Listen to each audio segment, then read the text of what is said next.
morning, good afternoon, and good evening, friends, depending upon wherever you are in the world. So in the last lecture, we saw a traditional example or typical example where we found out the Norton's equivalent circuit. But today we have the actual circuit, meaning we have the actual values like voltage source, 100 volt, 10 ohm resistances, 2 10 ohm resistances, 115 ohm resistances. Last time we only had values as R1, R2 and R3 and E as a voltage source. So today we have the actual numbers here, and the question is we have to find out the Norton's equivalent circuit. That means we have to find out short circuit current for the current source and equivalent resistance or Norton's equivalent resistance. So let's do that. So as you know, for doing this we follow step-by-step process. So what is the first step? First step says remove the resistance across the points A and B if it is present. So in this case there is no resistance, these are already open, so there is no need to remove any resistance here, and then put a short circuit across point A and B. So what we have to do is we have to short these two terminals. So this circuit will become like this. Everything will remain same, only this will become short as I highlighted here, and mark that current as ISC or short circuit current, since we are short circuiting point A and B. So what is the point 2 or step 2 is finding this short circuit current.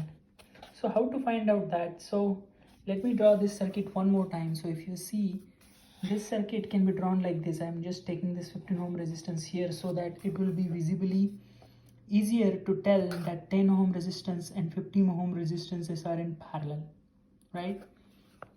So for finding ISC, first of all we have to find out the total current going into this circuit. So for that we have to find out the total resistance in the circuit. So for that purpose we'll find out the equivalent resistance of this, like these two are in parallel.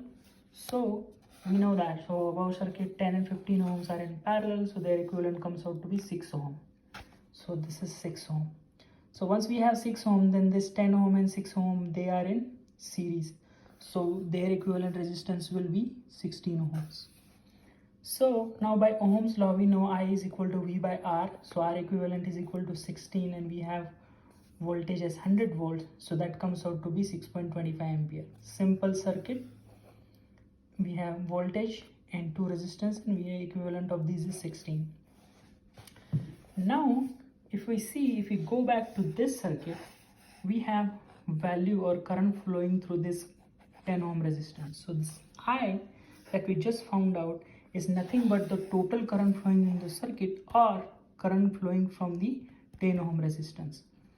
The question here is we have to find out ISC. How we can find out? We know that Kirchhoff's current law, right?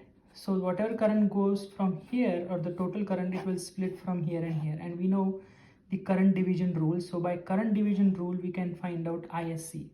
So ISC equal to total current flowing through the circuit, which is we just found out 6.25 into exactly opposite. So current division rule, right? So what is the other resistance, which is 10? What is the other branch resistance in the other branch? We have to take that. So I have taken 10 and then add the two resistances, which is 10 plus 15, which is current division rule, and from that we find out 2.5 ampere. So if we did not understand what is current division rule is, we know this current, we have to find out ISC. So while finding ISC, we have to take the resistance in the other branch, which is 10 ohm, and divide these two resistances. That's how we do it. Let's say if we wanted to find out current from this branch, then we would have taken 15 instead of 10 and divided by 10 plus 15. That is our current division rule. So now we found out ISC, short circuit current 2.5 ampere, which is our current source that will be required for Norton's equivalent circuit.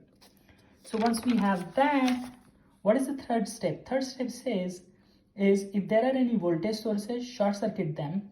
If there are any current sources, open circuit them and redraw the circuit. So let's go to the original circuit. So we have this voltage source, so we have to put a short circuit here.